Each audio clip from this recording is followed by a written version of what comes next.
Assalamualaikum dear spectators, I am Usman Ali, Assistant Professor of Chemistry, and today we are going to discuss Chapter 3rd Gases First Year Dalton Law of Partial Pressure। तो अगर आप लोगों ने मेरे channel को subscribe नहीं किया तो पहले इसको सब्सक्राइब करें ताकि मेरी हर आने वाली वीडियो आपको मिलती रहे। डियर स्टूडेंट्स, जैसा कि एयर एक मिक्सचर है नॉन रिएक्टिंग गैसेस का, उसमें नॉन रिएक्टिंग गैसेस हैं सारी, ये याद रखना नॉन रिएक्टिंग गैसेस हैं। तो हवा किसी जगह पर जो प्रेशर लगाती है वो मिक्सचर का प्रेशर होता है। तो टोटल प्रेशर कितना होगा? जितना हर गैस का अपना अपना प्रेशर होगा। इसकी मिसाल ऐसे ही है, 5 बंदे मिलकर दीवार पर जोर लगा रहे हैं, एक दूसरे को कुछ नहीं कह रहे, तो टोटल प्रेशर कितना लगेगा? सब के प्रेशर को जमा कर लो, सब का इनफरादी प्रेशर क्या कहलाता है? Partial pressure. अब इसी को हम डिटेल में पढ़ते हैं, Dalton law of partial pressure. तो ये क्या स्टेट करता है? ये स्टेट करता है कि टोटल प्रेशर ऑफ मिक्सचर, अगर आपके पास कोई मिक्सचर होगा उसका जो टोटल प्रेशर होता है किसका? मिक्सचर का। और वेरी इंपॉर्टेंट चीज़ है non reacting gases, non reacting gases का। और वो किसके बराबर होता है? वो बराबर होता है is equal to the sum मजमुआ of partial pressure of all gases in the mixture. इसका मतलब है अगर मिक्सचर नॉन रिएक्टिंग है तो उसमें सारी गैसों के पार्शियल प्रेशर को जमा कर दो तो टोटल प्रेशर आ जाएगा। उस टोटल प्रेशर को क्या बोलेंगे? Dalton law of partial pressure. तो वो टोटल प्रेशर बन जाएगा। What is called as partial pressure? तो पार्शियल प्रेशर बेटा ये होता है, it is pressure of one gas in a mixture और individual gas.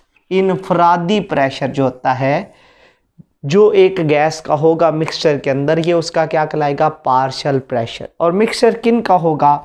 Of non reacting gases. तो नॉन रिएक्टिंग गैसेस का जो मिक्सचर होता है उसमें एक गैस का जो प्रेशर होता है उसको हम पार्शियल प्रेशर बोलते हैं, और उसको इंडिविजुअल प्रेशर भी बोला जाता है, इंडिविजुअल प्रेशर। अब हम इसकी थोड़ी डिटेल में जाते हैं, हम इसको एक्सप्लेन करना चाहते हैं Dalton law of partial pressure को। तो किस तरह से हम इसको एक्सप्लेन करेंगे? Let's suppose we have mixture of 3 gases. Let's suppose we have mixture, हमारे पास मिक्सचर है कितनी गैसेस का? 3 गैसेस का। Gas 1, gas 2 and gas 3। 3 gases हैं, गैस 1, गैस 2, गैस 3। और तीनों की तीनों गैसेस क्या हैं? नॉन रिएक्टिंग हैं, ये आपस में रिएक्ट नहीं कर रही। गैस 1 का पार्शियल प्रेशर क्या होगा? P1। गैस 2 का पार्शियल प्रेशर क्या होगा? P2। गैस 3 का पार्शियल प्रेशर क्या होगा? P3। हर गैस का प्रेशर अपना अपना होता है, इंडिविजुअल प्रेशर होता है। और प्रेशर किस वजह से होता है? गैसें रैंडम मूव करती हैं, कोलाइड करती हैं with one another and wall of container, उसकी वजह से इनका प्रेशर डेवलप होता है। अब हम कहते हैं कि Dalton law of partial pressure के मुताबिक total pressure of mixture of non reacting gases, ये हर गैस के इनफरादी प्रेशर के मजमूए के बराबर होगा। This is the equation of Dalton law of partial pressure, कि टोटल प्रेशर मिक्सचर का वो सारी गैसों के पार्शियल प्रेशर के मजमूए के बराबर होगा। लेट्स सपोज इसको हम एग्जाम्पल के ज़रिए एक्सप्लेन करते हैं। तो एग्जाम्पल हम लेते हैं, let's suppose we have 3 gases, 3 gases हैं, उनके लिए हमने 4 सिलेंडर रखे हुए हैं और चारों के चारों सिलेंडर का वॉल्यूम कितना होगा? सब का वॉल्यूम सेम होगा, 10 dm³ 10 dm³ 10 dm³ और 10 dm³। हम क्या करेंगे? पहली जो आपके पास गैस है वो कौन सी है? वो है आपके पास हाइड्रोजन। तो हाइड्रोजन का पार्शियल प्रेशर कितना होगा इसके अंदर? लेट्स सपोज हम इसमें पार्शियल प्रेशर हाइड्रोजन का लेते हैं 400 टार। लेट्स सपोज हमारे पास दूसरी गैस कौन सी है, वो है मीथेन है। ये सारी गैसें क्या हैं, नॉन रिएक्टिंग है। इसका पार्शियल प्रेशर कितना है, वो है 500 टार। लेट्स सपोज हमारे पास तीसरी गैस जो है वो ऑक्सीजन है, तो ऑक्सीजन का पार्शियल प्रेशर कितना होगा, लेट्स सपोज दैट इज 100 टार। अब हम क्या काम करते हैं, आपके पास 3 गैसेज हैं, तीनों गैसेस को 10 dm³ के सिलेंडर में रखा हुआ है और 4th सिलेंडर में हम क्या काम करते हैं, इन तीनों को मिक्सअप कर देते हैं। कौन कौन सी gas, hydrogen gas plus methane gas plus oxygen gas, सबको इकट्ठा कर देंगे तो टोटल प्रेशर कितना होगा, एक का है बेटा 400, एक का है 500 और एक का है 100। सबको सम अप करेंगे तो ये कितना बन जाएगा, ये बन जाएगा 1000 टार। ये प्रेशर किसका है, मिक्सचर का। आपने मिक्सचर बना दिया है और मिक्सचर ये किन का है, these are non reacting gases. तो हमने नॉन रिएक्टिंग गैसेस के लिए क्या किया हुआ है, नॉन रिएक्टिंग गैसेस के लिए वॉल्यूम भी सेम रखा हुआ है, वॉल्यूम सेम है और टेम्परेचर भी सब के लिए सेम है, वॉल्यूम नहीं बदला हमने, तो वॉल्यूम सेम है तो इन सब को कंबाइन किया गया तो आपके पास मिक्सचर बन गया। तो मिक्सचर का टोटल प्रेशर कितना होगा, वो होगा हर गैस के इनफरादी प्रेशर के मजमूए के बराबर। तो हम ये कहते हैं प्रेशर किस वजह से पैदा होता है, इसको हम थोड़ा मज़ीद डिटेल में जाके पढ़ते हैं। डियर स्टूडेंट्स, हम ये जानते हैं जनरल गैस इक्वेशन होती है PV = nRT। यहाँ से हम किसी भी गैस का क्या निकालते हैं, प्रेशर। तो प्रेशर कैसे निकाला जाता है किसी भी गैस का, हमें पता है गैसें रैंडम मोशन में होती हैं, रैंडम मोशन की वजह से वो कोलाइड करती हैं with one another and wall of container. तो जितनी ज़्यादा कोलाइजन होंगी उतना प्रेशर भी ज़्यादा होगा। और नंबर ऑफ कोलाइजन्स किस पे डिपेंड करती हैं, नंबर ऑफ मॉलिक्यूल्स पर। और नंबर ऑफ मॉलिक्यूल्स किस पे डिपेंड करते हैं, नंबर ऑफ मोल्स पर। इसका मतलब है, इसकी मिसाल ये है, कमरे में 5 बंदे हैं, भाग रहे हैं, थोड़ा कोलाइड करेंगे, 500 बंदे इकट्ठे कर दे, भागेंगे, कोलाइजन ज़्यादा होंगी, कोलाइजन ज़्यादा होंगी तो फोर्स ज़्यादा लगेगी और फोर्स पर यूनिट एरिया क्या होता है, प्रेशर। तो आप एक गेंद को लें, दीवार पर फेंकें, कोलाइड करेगी, वापस आएगी, तो कोलाइजन जो होती है पर यूनिट एरिया, कोलाइजन की वजह से फोर्स लगेगी और फोर्स पर यूनिट एरिया क्या होगा, प्रेशर। तो इसका मतलब ये है कोलाइजन किस पे डिपेंड करती है, नंबर ऑफ मोल्स पर। अब हम कहते हैं लेट्स सपोज हमारे पास तो थी टोटल 3 गैसेस। कौन कौन सी गैस है, हमारे पास है हाइड्रोजन है, हमारे पास है मीथेन है, हमारे पास है ऑक्सीजन है। Let's suppose partial pressure of hydrogen, ये जनरल गैस इक्वेशन का फार्मूला अगर लगाया जाए ये बराबर होगा पार्शियल प्रेशर ऑफ हाइड्रोजन जो है ये बराबर होगा number of moles of hydrogen into RT के। ये हमने हाइड्रोजन के लिए इक्वेशन लगाई। इसका मतलब ये है कि V अगर दूसरी साइड पे ले जाएं, पार्शियल प्रेशर ऑफ हाइड्रोजन ये बराबर होगा number of moles of hydrogen RT/V। हम ऊपर पढ़ चुके हैं, वॉल्यूम भी सेम था, टेम्परेचर भी सेम था, तो ये सारे फैक्टर क्या होंगे, कांस्टेंट। अगर ये कांस्टेंट हों, ये हमारे पास इक्वेशन बन चुकी है। अगर ये सारे फैक्टर कांस्टेंट होंगे तो इसका मतलब है कि पार्शियल प्रेशर ऑफ हाइड्रोजन ये डायरेक्टली प्रोपोर्शनल है number of moles of hydrogen के। जितने हाइड्रोजन के नंबर ऑफ मोल्स ज़्यादा होंगे उतना उसका पार्शियल प्रेशर भी ज़्यादा होगा। ये गैस 1 का पार्शियल प्रेशर आ गया, उसको हमने इक्वेशन 1 लिख दिया। अब हम दूसरी गैस को लेते हैं, और दूसरी गैस कौन सी है, वो है आपके पास मीथेन। PV ये बराबर होगा number of moles of methane into RT के। यहाँ से क्या आएगा, पार्शियल प्रेशर ऑफ मीथेन अगर हमने निकालना है ये बराबर होगा number of moles of methane into RT/V के। इसको हम क्या देते हैं, this is called as equation number 2। Equation number 2 इसको बोल दिया। तो अगर ये फैक्टर सारे कांस्टेंट होंगे तो पार्शियल प्रेशर ऑफ मीथेन ये डिपेंड करता है number of moles of methane के। अब हम कहते हैं कि अगर हमने पार्शियल प्रेशर निकालना हो किसका, ऑक्सीजन का, तो partial pressure of oxygen into V ये बराबर होगा number of moles of oxygen into R T के। अगर आपने पार्शियल प्रेशर ऑफ ऑक्सीजन निकालना है ये बराबर होगा number of moles of oxygen R T बटा वी।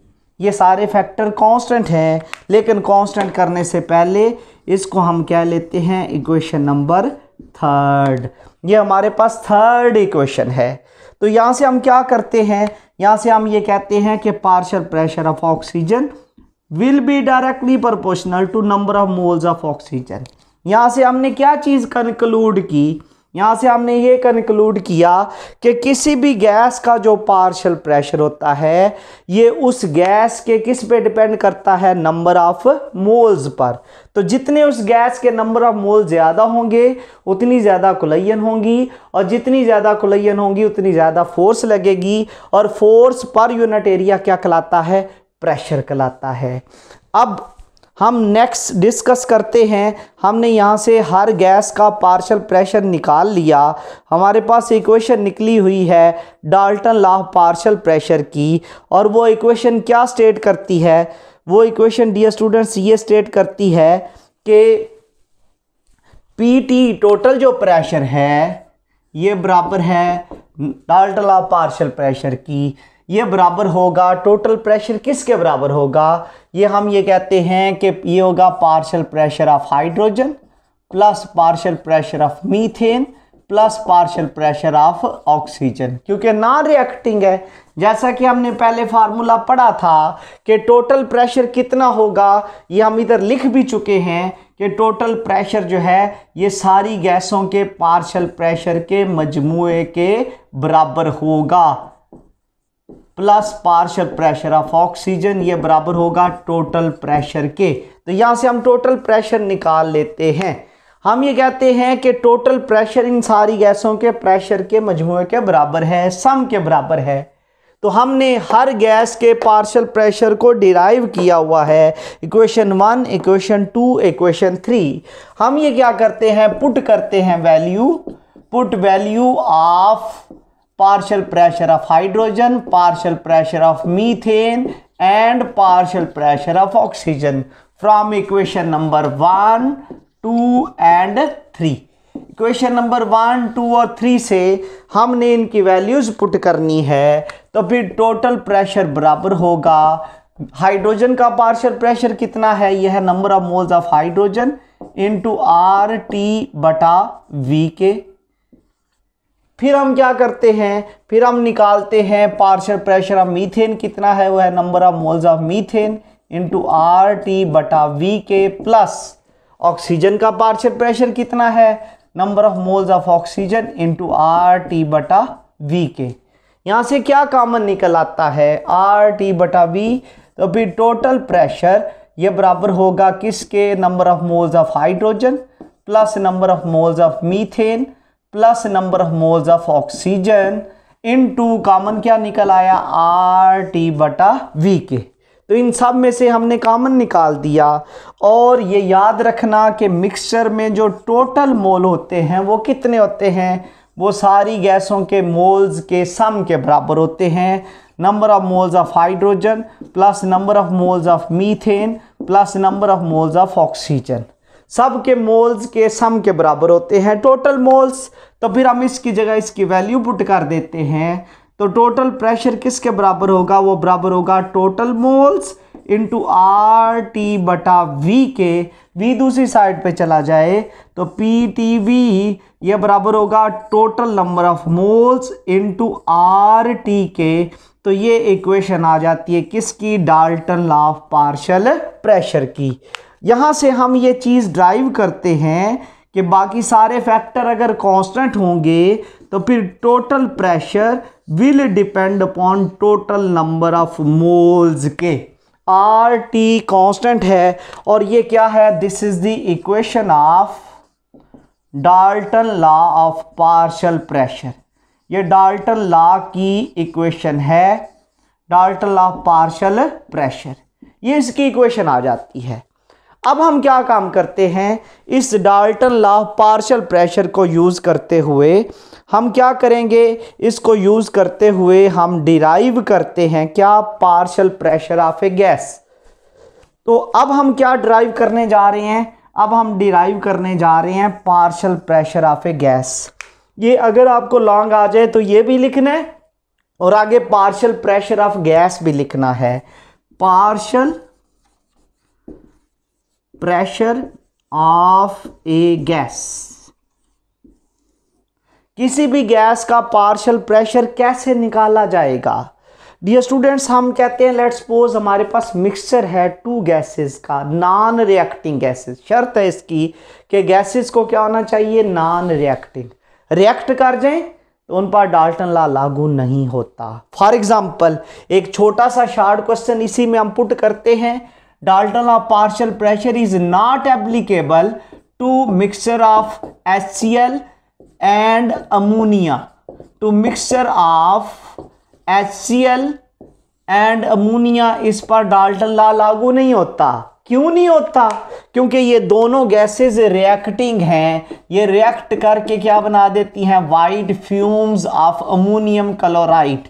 और जो रिएक्टिंग गैसेस होती हैं उन पर डाल्टन लॉ लागू नहीं होता, उनका प्रेशर क्या हो जाता है, डिक्रीज हो जाता है। इंपॉर्टेंट है कि why Dalton law partial pressure is not applicable to mixture of ammonia and HCl। तो ये शॉर्ट क्वेश्चन इसी के अंदर आ जाएगा, क्योंकि ये रिएक्टिंग है और रिएक्टिंग गैसेस पर डाल्टन लॉ लागू नहीं होता। कमिंग टुवर्ड्स द लेक्चर, हमने पार्शियल प्रेशर कैसे कैलकुलेट करना है किसी गैस का। तो किसी गैस का पार्शियल प्रेशर कैलकुलेट करना है, लेट्स सपोज हमारे पास टू गैसेस हैं, gas A and gas B, दोनों नॉन रिएक्टिंग हैं। शर्त क्या है, दोनों क्या है, नॉन रिएक्टिंग हैं, दोनों आपस में रिएक्ट नहीं करती। हम कहते हैं लेट्स सपोज गैस A का पार्शियल प्रेशर है PA और गैस B का पार्शियल प्रेशर कितना है, PB है। तो according to Dalton law, according to Dalton law ये टोटल प्रेशर कितना होगा, हर गैस के पार्शियल प्रेशर का मजमुआ। और हमने डाल्टन लॉ की इक्वेशन निकाली थी, हमने हाइड्रोजन का, ऑक्सीजन का, या उसके अलावा हमने पार्शियल प्रेशर निकाला था मीथेन का। उसमें हमने ये पढ़ा था कि किसी भी गैस का से A का पार्शियल प्रेशर बराबर होगा number of moles of A into RT के according to general gas equation, कि A का पार्शियल प्रेशर जो है A के मोल्स पे डिपेंड करता है। इसको हम क्या देते हैं, इक्वेशन नंबर 1। अब हम कहते हैं कि लेट्स सपोज अगर हमने गैस B का पार्शियल प्रेशर निकालना है, वो होगा PBV is equal to number of moles of B into RT के। तो गैस B का पार्शियल प्रेशर उसके नंबर ऑफ मोल्स पे डिपेंड करता है, इसको हम इक्वेशन नंबर 2 कह देते हैं। और अगर हम इक्वेशन 3 देखें तो टोटल प्रेशर किसके बराबर होगा, वो टोटल नंबर ऑफ मोल्स पे डिपेंड करता है, इसको हम इक्वेशन नंबर 3 कह देते हैं। इसका मतलब ये है हर गैस का हमने पार्शियल प्रेशर जो है ये लिख दिया, यहाँ पर राइट डाउन कर दिया। अब हम क्या करने लगे हैं, अब हम अगर गैस A का पार्शियल प्रेशर निकालना है, गैस A का पार्शियल प्रेशर, तो वो कैसे निकलेगा, उसके लिए हम इक्वेशन 1 ऊपर रखते हैं और इक्वेशन 3 से क्या कर देते हैं, डिवाइड। इक्वेशन 1 किसके बराबर है, इक्वेशन 1 है PAV is equal to number of moles of A into RT के divided by PTV। Third equation है number of moles of T into RT के। यहाँ से क्या क्या कट जाएगा, V से कट जाएगा, RT से कट जाएगा, बाकी जो बचा है उसको नीचे लिख दें।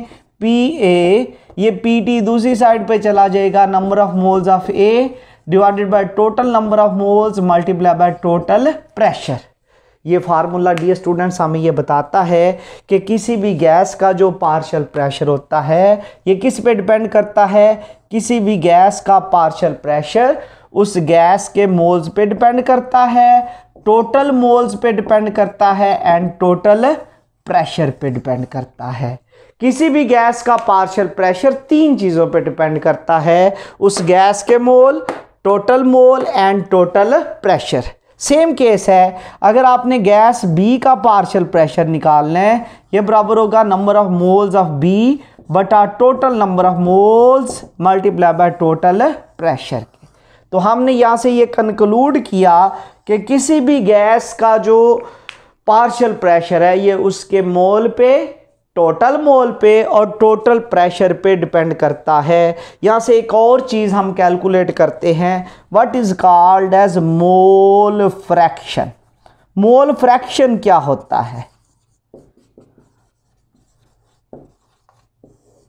मोल फ्रैक्शन डियर स्टूडेंट्स, इसको हम x से रिप्रेजेंट करते हैं और x किसके बराबर होता है? That is equal to number of moles of one component of mixture divided by sum of number of moles of all components in mixture। तो एक के मोल बटा टोटल मोल। लेट्स सपोज हमने अगर निकालना है गैस ए का मोल फ्रैक्शन, तो गैस ए का मोल फ्रैक्शन कैसे निकलेगा? उसके मोल बटा टोटल मोल। और अगर हमने गैस बी का मोल फ्रैक्शन निकालना है, ये बराबर होगा उसके मोल बटा टोटल मोल। तो किसी भी गैस का मोल फ्रैक्शन निकाला जाता है, किसी भी कंपोनेंट का मोल फ्रैक्शन निकाला जाता है, उसके मोल बटा टोटल मोल।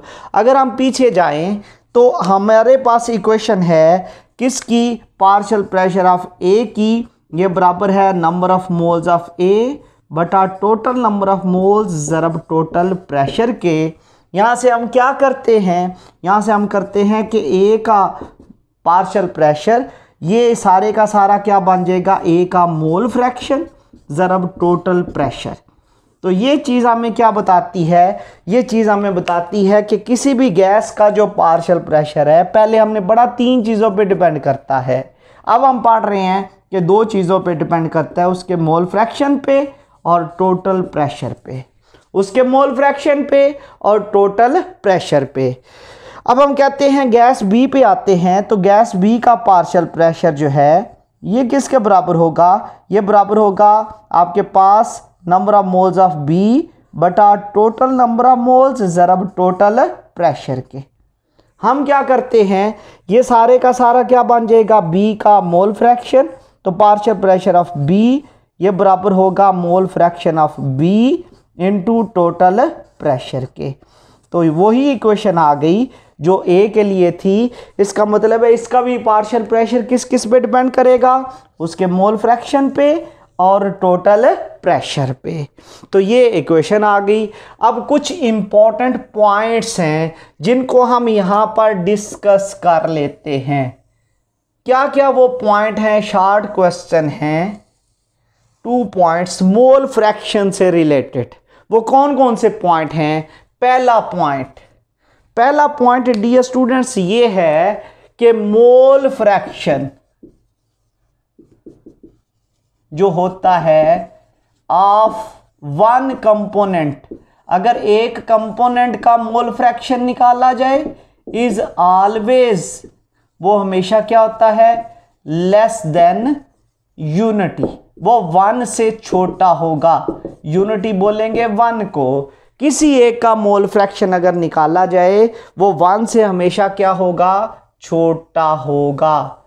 और अगर सब के मोल फ्रैक्शन को जमा किया जाए, अगला पॉइंट क्या है? अगला पॉइंट ये कहता है कि सम ऑफ मोल फ्रैक्शन, अगर मोल फ्रैक्शन को जमा किया जाए ऑफ ऑल कंपोनेंट्स, सारे कंपोनेंट्स के मोल फ्रैक्शन को जमा किया जाए, वो किसके बराबर होता है वो हम देख लेते हैं। से आपने ए का मोल फ्रैक्शन लिया प्लस बी का मोल फ्रैक्शन लिया, तो सब के मोल फ्रैक्शन का मजमुआ किसके बराबर होगा 1 के। प्रूव भी कर लेते हैं कि आपने ए का मोल फ्रैक्शन कैसे लिया, ए के मोल बटा टोटल मोल। टोटल मोल क्या होंगे, ए के मोल जमा बी के मोल, प्लस बी का मोल फ्रैक्शन कैसे लिया, बी के मोल बटा टोटल मोल। ये सब कुछ किसके बराबर होगा, यूनिटी के 1 के बराबर होगा, इज इक्वल टू यूनिटी। तो यहाँ से एलसीएम क्या आ जाएगा, N A plus N B, ऊपर भी आ जाएगा N A plus N B. इन दोनों को जमा करें तो ये सब कुछ कट कटा के किसके बराबर आ गया, 1 के बराबर, यूनिटी के बराबर। तो 2 इंपॉर्टेंट पॉइंट है इसमें हमने डिस्कस कर लिए। वो कौन कौन से हैं, किसी एक का मोल फ्रैक्शन 1 से हमेशा क्या होता है, छोटा, और सब के मोल फ्रैक्शन को जमा किया जाए तो सब के मोल फ्रैक्शन का मजमुआ किसके बराबर होता है, that is equal to unity. तो सब के मोल फ्रैक्शन का मजमुआ यूनिटी के बराबर होता है। This is called as Dalton law of partial pressure. तो ये Dalton law of partial pressure है जिसको हमने स्टडी किया। तो आज के लिए इतना ही।